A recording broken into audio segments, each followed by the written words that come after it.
کا جہاں میں ہے غم خار، کون آلے نبی کا پیرو ہے، کس کی نسلیں ہیں دین میں غدار، اب نہیں جان کی کوئی پرواہ، منتظر آپ کی سپاہ۔ لبیک یا مہدی، لبیک یا مہدی، لبیک یا مہدی۔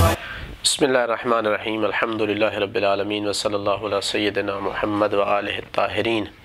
اللہم صلی علی محمد وآل محمد۔ تقلید کے حوالے سے جو ہمارا ایک سلسلہ جاری تھا، اس کے متعلق جو ایک اور سوال کیا جاتا ہے وہ یہ ہے کہ اگر مجتہد، اگر فقیہ سارے کے سارے قرآن اور حدیث سے احکام کو لیتے ہیں تو پھر ان کے درمیان اختلاف کیوں ہے؟ کئی ایک ایسے لوگ جو اتنا فہم نہیں رکھتے، یا مثلا فہم رکھتے ہیں لیکن جان بوجھ کر ایسی وہ دلیلیں بناتے ہیں لوگوں کو اس چیز سے دور کرنے کے لیے۔ وہ لوگ کہتے ہیں کہ ہم دیکھتے ہیں کہ فقہا اور مراجع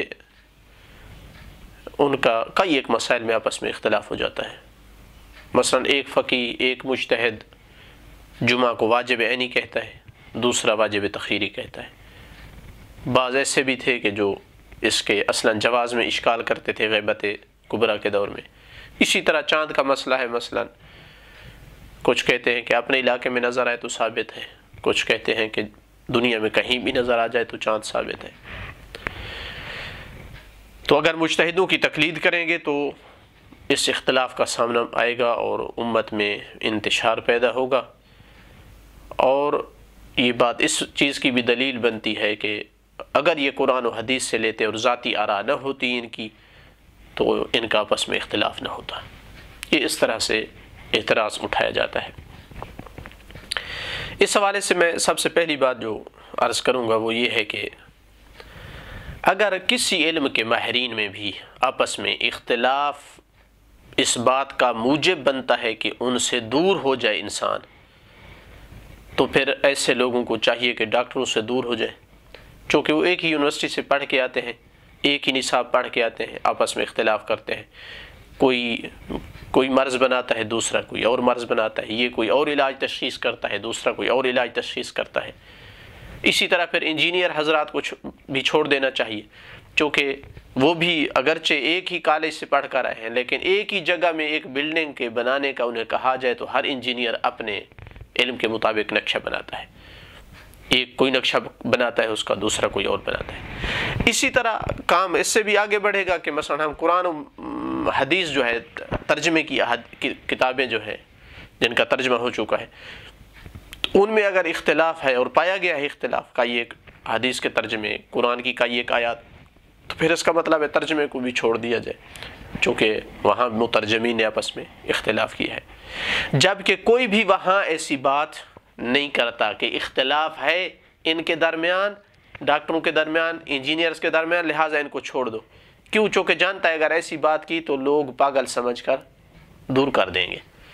لیکن دین بیچارہ ہے، یعنی اس کا حقیقی وارث جو ہے امام زمانہ پردہ غیبت میں ہے، جو جس کے دل میں آتا ہے، ذہن میں آتا ہے، اپنی من گھڑت باتیں ان کو رواج دے رہا ہے۔ پہلی بات یہ ہے۔ دوسری بات یہ ہے کہ یہ کیسے ہو سکتا ہے اصلاً کہ اختلاف نہ ہو؟ یعنی اس کا مطلب ہے کہ آپ یہ کہنا چاہتے ہیں کہ شیخ طوسی یا شیخ مفید رحمۃ اللہ علیہما ان سے لے کر آج تک کے مجتہد اس 1200 سال 1100 سال کے عرصے میں ان سب کا علم ایک جیسا ہونا چاہیے، ان کا فہم ایک جیسا ہونا چاہیے، ان کا تجربہ ایک جیسا ہونا چاہیے، ان کی محنت ایک جیسی ہونی چاہیے، سب کے سب ایک ہی روایت کو لیں، دوسری کو سب کے سب مثلاً چھوڑ دیں، اور اس روایت جس کو لیں سب کے سب ایک ہی اس کا معنی کریں، اور سب کے سب اس روایت کو صحیح سمجھیں۔ اصلاً کیا یہ عقل میں آنے والی چیز ہے؟ اصلاً ممکن نہیں ہے۔ تیسری بات کہ کیا یہ اختلاف صرف اصولی مجتہدوں میں ہے؟ آپ اخباری علماء کو دیکھ لیں، صاحب ہدایق کی ہدایق کو دیکھ لیں، اور فیض کاشانی کی فقہ کی کتابوں کو دیکھ لیں، کتنی جگہ پہ آپ اختلاف کا ملاحظہ کریں گے۔ تو پھر اس کا مطلب ہے کہ اخباری علماء کو بھی چھوڑ دیں، اصولیوں کو بھی، اور شاید اس بنیاد پر اگر تمام علماء کو چھوڑ کر کوئی دور ہو جاتا ہے کہ ان میں اختلاف ہے تو میرے خیال میں اس کو دانا کہا جائے گا۔ چوتھی بات، اگر علماء میں اختلاف کی وجہ سے ان سے حکم نہیں لینا، چونکہ ان میں اختلاف ہے مراجع میں، تو پھر کیا ہے؟ یعنی دین کی چھٹی کر دی جائے، کیا کہنا چاہتے ہیں؟ یا پھر خود تحقیق کرے ہر بندہ؟ اب اگر خود تحقیق کرنے لگا ہر بندہ تو یقیناً اختلاف پہلے سے بھی بڑھ جائے گا۔ پہلے تو 8-10 مجتہد تھے جن کے فتاوے مختلف تھے، اب ہر بندے کا علیحدہ دین ہوگا، چونکہ ایک مسئلے میں مثلا وسائل الشیعہ میں 20 روایتیں ہیں ایک موضوع پر، ہر بندہ ایک روایت لے کر کے اس کو اپنا مذہب بنا لے گا۔ تو آپ جو حل دینا چاہتے ہیں یہ اسی طرح ہے جس طرح کہا، عربی میں کہا جاتا ہے کہ فرا من المطر تحت المذاب، کہ ایک بندہ بارش سے بھاگا اور پرنالے کے نیچے آ کر کھڑا ہوا، یہ نتیجہ نکلے گا۔ پانچویں بات یہ ہے کہ ایسی باتیں کرنے والا گویا یہ کہنا چاہتا ہے کہ اعاذ باللہ وہ ائمہ معصومین علیہ السلام سے زیادہ دانا اور عقل مند ہے، کیونکہ یہ اختلاف تو ان کے دور میں بھی پایا جاتا تھا علماء میں، مگر کسی معصوم نے نہیں روکا علماء سے کہ ان کی طرف نہ جاؤ، ان سے مسائل نہ پوچھو، ان میں اختلاف پایا جاتا ہے، بلکہ ہمیشہ تاکید فرماتے رہے کہ دین علماء سے لو، اگر ہم تک نہیں پہنچ سکتے ہو دور ہو، بلکہ نام لے لے کر فرمایا فلاں فقیہ سے لو، اس علاقے والوں کو فرمایا کہ اس فقیہ سے لو، فلاں علاقے والوں کو کہا کہ فلاں فقیہ سے لو۔ اور اس حوالے سے ہم جو ہے وہ اپنی سابقہ اقساط میں بہت ساری احادیث ذکر کر چکے ہیں، اور بالخصوص اس اختلاف کے حوالے سے چند ایک احادیث کا ہم ملاحظہ کر سکتے ہیں۔ کافی جلد نمبر 1 صفحہ نمبر 67، عمر ابن حنظلہ کہتا ہے کہ میں نے امام صادق علیہ السلام سے عرض کیا کہ 2 آدمیوں کے درمیان ہمارے شیعہ میں سے اختلاف ہو گیا ہے دین میں یا میراث کے مسئلے میں، تو امام علیہ السلام نے فرمایا کہ جو بھی ہماری حدیثوں کو روایت کرنے والا ایسا آدمی کہ جو ہمارے حلال اور حرام کو سمجھتا ہو اور ہمارے احکام کی معرفت رکھتا ہو، یعنی فقیہ ہو، عام راوی نہیں، تو اس کو اپنے درمیان ثالث قرار دو، اور میں انہیں تم پر، اس آدمی کو تم پر حاکم قرار دے رہا ہوں، پس اگر وہ ہمارا حکم لگائے تو اس کو قبول کرنا ہے، جس نے قبول نہ کیا تو اس نے اپنے رب کے حکم کی اہانت کی ہے، اور اس آدمی کے حکم پر رد کرنا ہمارے اوپر رد کرنا ہے، اس کا انکار ہمارا انکار ہے۔ آگے راوی کہتا ہے، ہمارا جو شاہد ہے، راوی کہتا ہے کہ مولا وہ اگر اختلاف کر جائیں آپس میں، اور اختلاف بھی حدیث کی وجہ سے کیا ہے، مثلا ایک نے ایک حدیث لی ہے، اس کو تطبیق دیا ہے، دوسرا کہتا ہے کہ نہیں یوں ہے حدیث، دوسری حدیث لے لی، تو پھر اب یہ اعتراض کرنے والا آدمی شاید ہوتا تو کہتا کہ علماء کو چھوڑ دو پھر اگر وہ اختلاف کر رہے ہیں، لیکن امام علیہ السلام نے کیا فرمایا؟ الحکم و ما حکم به اعدلهما و افقههما، کہ حکم وہ ہے کہ جو ان دو میں سے زیادہ بڑا فقیہ اور جو زیادہ عادل ہے اس کا حکم جاری ہوگا، اور جو زیادہ حدیث میں سچا اور زیادہ صاحب ورع تقوی ہے، اور دوسرے کے حکم کو چھوڑ دو۔ تو اس کا مطلب کیا ہوا؟ امام علیہ السلام یہ فرمانا چاہتے ہیں کہ اگر علماء کے درمیان اختلاف ہو جائے تو چھوڑ نہیں دینا علماء کو، ان میں سے جو عالم اور افقہ ہے اس کی بات مانو۔ تو اب جو اعتراض کرتا ہے کہ اختلاف ہے فقہاء میں لہذا چھوڑ دو، اس کا مطلب ہے وہ ائمہ علیہ السلام سے بھی آگے چلنا چاہتا ہے۔ دوسری حدیث مثلا آپ دیکھ سکتے ہیں تہذیب الاحکام جلد نمبر 6 صفحہ نمبر 301 پر، موسیٰ ابن عقیل نمیری کہتا ہے کہ امام صادق علیہ السلام سے پوچھا گیا ایک ایسے آدمی کے بارے میں کہ اس کے اور اس کے بھائی کے درمیان جھگڑا ہے کسی حق میں، اور وہ 2 آدمیوں پر اتفاق کرتے ہیں کہ وہ فیصلہ کریں گے، اور انہوں نے اختلاف کیا ہے، امام نے پوچھا کیف یختلفان، کس طرح اختلاف کیا ہے؟ تو یہ کہتا ہے کہ میں نے عرض کیا کہ ہر ایک نے اپنے ساتھی کے حق میں حکم لگایا ہے، اس نے اپنے ساتھی کے حق میں، اس نے دوسرے نے اپنے ساتھی کے حق میں۔ تو یہاں بھی امام نے جواب میں یہی فرمایا ينظر الى اعدلهما وافقههما، ان دونوں میں سے جو زیادہ عدالت والا اور زیادہ فقاہت رکھنے والا ہے، بڑا فقیہ ہے، اللہ کے دین میں زیادہ فقاہت رکھتا ہے، اس کا حکم نافذ ہوگا۔ فقیہ میں من لا یضر الفقیہ، جلد نمبر 3 صفحہ نمبر 8 پر داؤد الحسین ان ابی عبداللہ فی رجلین، ایسے دو آدمی کے بارے میں امام صادق سے پوچھتا ہے کہ جو دو عادل آدمیوں پر ان کا اتفاق ہوا، ان کو درمیان میں ثالث قرار دیا کسی امر میں جو ان میں مورد اختلاف تھا، اور وہ دونوں مختلف ہو گئے فیصلہ کرنے والے، تو مولا پھر کس کا حکم جو ہے وہ جاری ہوگا اور نافذ ہوگا؟ یہاں بھی اس روایت میں بھی امام نے یہی فرمایا ينظر الى افقاههما واعلمهما باحاديثهما واوراءهما، جو ہماری حدیث کو زیادہ جاننے والا اور زیادہ فقاہت رکھنے والا ہو، یہ نہیں جو بڑا راوی ہو، جو زیادہ فقاہت رکھتا ہے، علم رکھتا ہے، اس کا حکم جاری ہوگا اور عدالت میں ورع میں زیادہ ہو، دوسرے کی طرف توجہ نہیں کی جائے گی۔ چوتھی حدیث، یہ حدیث آئی ہے کافی جلد نمبر 166 پیج نمبر، سماع عن ابی عبداللہ، سماع کہتا ہے کہ امام صادق علیہ السلام سے میں نے پوچھا کہ ایک آدمی ہے کہ جس کے پاس دو آدمی جو اس کے ہم مذہب ہیں کسی مسئلے میں انہوں نے اختلاف کر دیا ہے، ایک کہتا ہے تیرے لیے یہ چیز حلال ہے لے لو یأمر بأخذہ والآخر ینہا عنہ، دوسرا کہتا ہے کہ نہیں حرام ہے نہ لو، اختلاف ہو گیا، تو اب کیا کرے وہ؟ کیف یصنع؟ فقال یرجعہ حتی یلقى من یخبرہ، انتظار کرے، کوئی فیصلہ نہ لگائے، نہ حلال کا نہ حرام کا، یہاں تک کہ امام کی ملاقات کرے۔ فہو فی سعۃ حتی یلقاہ، اور امام کی ملاقات تک وہ آزاد ہے، یعنی جس پہ بھی عمل کرے، فتویٰ نہ دے حلال حرام کا، لیکن وہ جو ہے عمل میں آزاد ہے، جس پہ عمل کرتا رہے۔ بِأَيِّهِمَا أَخَذْتَ مِنْ بَابِ التَّسْلِيمِ وَسَعَكَ، جس کو بھی تسلیم خم، سر تسلیم خم کرتے ہوئے قبول کر لے، عمل کرنے میں وہ آزاد ہے۔ تو اس کا مطلب ہے کہ یہ اختلاف موجود تھا اس وقت بھی، اور ائمہ کو بھی بتایا گیا کہ تمہارے اصحاب کے درمیان اختلاف ہے،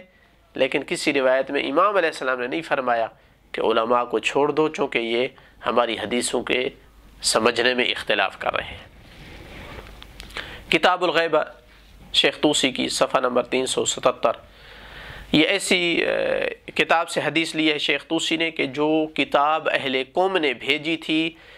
امام زمان عجل اللہ فرجہ الشریف کی طرف کہ یہ کتاب صحیح ہے یا نہیں، تو جواب آیا تھا کہ ساری کتاب صحیح ہے، اس سے یہ حدیث لی ہے۔ یہ متعلق ہے حدیث ماہ رمضان کے دعائے الوداع پڑھنے کے بارے میں۔ کاتب نے یہ لکھا قد اختلف فیہ اصحابنا، ہمارے اصحاب اختلاف کر گئے اس مسئلے میں۔ فبعضهم یقول یقرأ فی آخر لیلۃ منہ، بعض کہتے ہیں کہ ماہ رمضان کی آخری رات میں پڑھے، اور بعض کہتے ہیں کہ آخر دن میں پڑھے، یعنی آخری رات بھی گزر جائے، جب ماہ شوال کا ہلال نظر آئے تو اس کو پڑھے۔ جواب میں لکھا ہوا یہ آیا العمل فی شہر رمضان فی لیالیہ، ماہ رمضان میں جو عمل ہے وہ اس کی راتوں میں ہے، یعنی آخری رات میں الوداع کی دعا پڑھی۔ تو یہاں پھر ایک بار سائل ذکر کر رہا ہے کہ تمہارے اصحاب جو ہے شیعہ علماء روات اختلاف کر رہے، لیکن امام نے صحیح حکم بتایا ہے، ساتھ یہ نہیں کہا کہ پھر علماء کے پاس نہ جاؤ۔ اسی طرح کتاب الغیبہ ہی میں 378 پیج پر محمد بن عبداللہ بن جعفر الحمیری یہ لکھتا ہے حسین بن روح کی طرف کہ بعض فقہا سے میرے لیے پوچھنا، یہ کنایہ کیا جاتا تھا بعض فقہا سے، یعنی امام زمانہ اجل اللہ فرجہ شریف سے، کہ جب پہلے تشہد کے بعد بندہ اٹھتا ہے تیسری رکعت کے لیے تو کیا اس وقت اللہ اکبر کہنا واجب ہے یا نہیں؟ کہتا ہے فَإِنَّ بَعْضَ أَصْحَابِنَا قَالَ لَا يَجِبُ عَلَيْهِ تکبیر، بعض اصحاب کہتے ہیں کہ تکبیر نہیں ہے، اس کا مطلب ہے دوسرے کچھ بعض کہتے ہیں کہ ہے، اسی لیے لکھ رہا ہے، اگر اتفاق ہوتا تو نہ لکھتا۔ تو پھر یہاں جواب آیا کہ اس میں دو حدیثیں ہیں جس پر عمل کر لو، ٹھیک ہے۔ تو اس کا مطلب ہے کہ روایات متعدد ہیں جو بتاتی ہیں کہ اختلاف اس دور میں بھی موجود تھا ائمہ کے زمانے میں، اور اس کے باوجود لوگ فقہا سے پوچھتے تھے مسائل۔ ہاں، اس وقت یہ چیز موجود تھی کہ اختلاف کو حل کرنے کا ایک طریقہ موجود تھا کہ امام کی طرف پیغام بھیج دو، لیٹر بھیج دو، قاصد بھیج دو، حل ہو جائے گا مسئلہ۔ لیکن آج چونکہ یہ ممکن نہیں ہے تو مجبور ہے انسان کہ جس فقیہ کی طرف رجوع کی ہے، جس کی تقلید کی ہے، اسی پر عمل کرتا رہے، یہاں تک کہ امام زمانہ عجل اللہ فرجہ شریف تشریف لائیں گے۔ آخری اور چھٹی بات یہ ہے اس حوالے سے کہ حقیقت یہ ہے کہ ایسا اعتراض کرنے والا انسان علمی مباحث سے اتنا دور ہے کہ اسے پتہ ہی نہیں ہے کہ اصلا اختلاف فتاوی کے اسباب کیا ہیں۔ اس کو اگر معلوم ہوتا تو یقیناً وہ ایسا اعتراض نہ کرتا۔ یہ نہ جاننے والے بندے کا ہے، جو ان چیزوں میں وارد ہے وہ جانتا ہے کہ یقیناً اختلاف ہونا چاہیے، اتنے اسباب موجود ہیں اختلاف کے۔ لہٰذا اس اختلاف کے کچھ ایسے اسباب ہیں جن کے ہوتے ہوئے اختلاف کا پایا جانا ضروری ہے، ان میں سے میں چند ایک کی طرف اختصار سے اشارہ کروں گا، ایسے بہت سارے اسباب ہیں۔ ایک سبب مثلا یہ ہے کہ اکثر فقہی ابواب میں روایات مختلف اور متضاد پائی جاتی ہیں۔ اب ہر فقیہ اپنی تحقیق کے مطابق ان میں سے وہ روایت اختیار کرتا ہے جس کو وہ صحیح اور درست سمجھتا ہے، دوسرے کے ہاں دوسری روایت صحیح ہوتی ہے۔ اب مثلا نماز جمعہ کا مسئلہ ذکر کیا گیا ہے، تو ایک مرتبہ میں نے کوشش کی کہ اس میں دیکھوں کتنی روایات ہیں، تو 16 قسم کی روایات پائی گئی جن کی دلالت مختلف تھی۔ تو اب اس طرح کا جو اختلاف پایا جاتا ہے، اس کو کہا جائے کہ یہ مجتہد کی ذاتی رائے ہے، یہ ظلم ہے۔ ہر مجتہد نے حدیث پر اعتماد کیا ہے، تو لہٰذا مجتہد کا جو فتویٰ ہے اس کا اور دوسرے مجتہد کا جو فتویٰ ہے اس کے مخالف، دونوں حدیث سے لے رہے ہیں، دونوں حدیث پر عمل کر رہے ہیں۔ اس کو غلط ہے کوئی کہے کہ مجتہد اپنے ذاتی جنون اور ذاتی اجتہادات قرآن و حدیث سے نہیں لیتے، اپنی جیب سے نکالتے ہیں۔ یہ وہ کہہ سکتا ہے جو اس قسم کے کام اور علمی مباحث سے دور ہو۔ دوسرا سبب اختلاف یہ ہوتا ہے کہ حدیثیں مثلا سب صحیح ہوتی ہیں، لیکن ان کو آپس میں جمع کرنے میں اختلاف ہو جاتا ہے کہ امام علیہ الصلوۃ والسلام مثلا ایک روایت میں کہا ہے کہ جائز ہے اور ایک روایت میں کہا ہے کہ جائز نہیں ہے، مثلا نہیں کی ہے کہ ایسا نہ کرو۔ اب ممکن ہے ایک فقیہ سمجھے کہ یہ جو نہیں کی ہے حرام نہیں کہنا چاہتے، مکروہ کہنا چاہتے ہیں، دوسرے نے سمجھا کہ نہیں، جب منع کیا ہے تو اس کا مطلب ہے حرام ہے۔ اب جو اس نہیں والی روایت کو کراہت پر حمل کر رہا ہے تو پھر کوئی مشکل نہیں، جواز باقی رہے گا لیکن مکروہ ہوگا۔ لیکن جو حرام پر حمل کر رہا ہے تو وہ اس کام کو کہے گا کہ یہ اس میں حرام والی روایت اور جواز والی ٹکرا رہی ہیں، اور ممکن ہے اگر کوئی مرجح پایا گیا ہے حرام والی روایت کا تو وہ فتویٰ دے سکتا ہے کہ یہ عمل حرام ہے۔ تو اس کا معنی یہ ہوا کہ یہ اختلاف اس طرح کا نتیجتاً یہ بھی حدیث پر عمل کرنے کا نتیجہ ہے۔ اس نے اور طرح سے جمع کیا ہے حدیثوں کے درمیان، اس نے اور طرح سے جمع کیا ہے۔ تیسرا سبب اختلاف مثلا یہ ہوتا ہے کہ بعض دفعہ حدیثیں مختلف نہیں ہوتی لیکن ان کے الفاظ کی تفسیر میں اور توضیح میں اختلاف ہو جاتا ہے۔ مثلا اب چاند کے بارے میں آپ کہہ رہے ہیں کہ اختلاف ہے، اب چاند کے بارے میں آیا ہے کہ صم للرؤیا وافطر للرؤیا، اس وقت روزہ رکھو، ماہ رمضان سمجھو جب چاند کو دیکھو، اور اس وقت افطار کرو یعنی عید قرار دو جب چاند کو دیکھو۔ اب دیکھنے سے کیا مراد ہے؟ ضروری ہے صرف آنکھ سے دیکھیں؟ بعض نے یہی معنی سمجھا، بعض نے کہا ہے کہ نہیں دیکھیں، جس سے بھی دیکھیں، حتیٰ ٹیلیسکوپ کے ذریعے سے دیکھ لیں۔ اسی طرح کیا پوری دنیا میں کہیں نظر آ جائے تو یہ دیکھنا متحقق ہو گیا ہے یا نہیں؟ دیکھنے سے مراد ہے ہر کوئی اپنے علاقے میں دیکھے۔ تو جو بھی فتویٰ دے رہا ہے ان اختلاف کرنے والوں میں سے، بن نتیجہ وہ حدیث پر اعتماد کرتے ہوئے کہ میں نے حدیث سے یہ سمجھا ہے، کوئی اپنی جیب سے کوئی چیز نہیں لا رہا ہے۔ اسی طرح قرآن مجید کی تفسیر اور فہم میں اختلاف ہو جاتا ہے آیت کے معنی میں، اس کے پاس اپنی دلیلیں ہیں کہ یہ معنی ہے، لغت میں اس طرح استعمال ہوا ہے، عرب اس طرح استعمال کرتے تھے، اس کے پاس اپنی دلیل ہے، تو بالنتیجہ یہاں بھی قرآن پر عمل کرنے میں اختلاف ہو رہا ہے، کوئی اپنی طرف سے کچھ بھی نہیں بنا رہا۔ الغرض یہ سب اختلافات لوٹ جاتے ہیں قرآن و حدیث کی طرف، کوئی مجتہد اپنی طرف سے نہیں بناتا ہے، ہر مجتہد معذور ہے، اور مقلد اس حالت میں کوشش کرے کہ جو مجتہد زیادہ تجربہ کار ہے، زیادہ سمجھدار ہے، اس سے فتویٰ لے، تو ایسا مقلد بھی معذور ہے، چونکہ اس کے علاوہ جب تک امام علیہ السلام غیب ہیں کوئی حل نہیں ہے۔ لیکن کچھ لوگ جو علمی طور پر اتنے کمزور ہیں کہ ان مسائل کو نہیں سمجھ سکتے،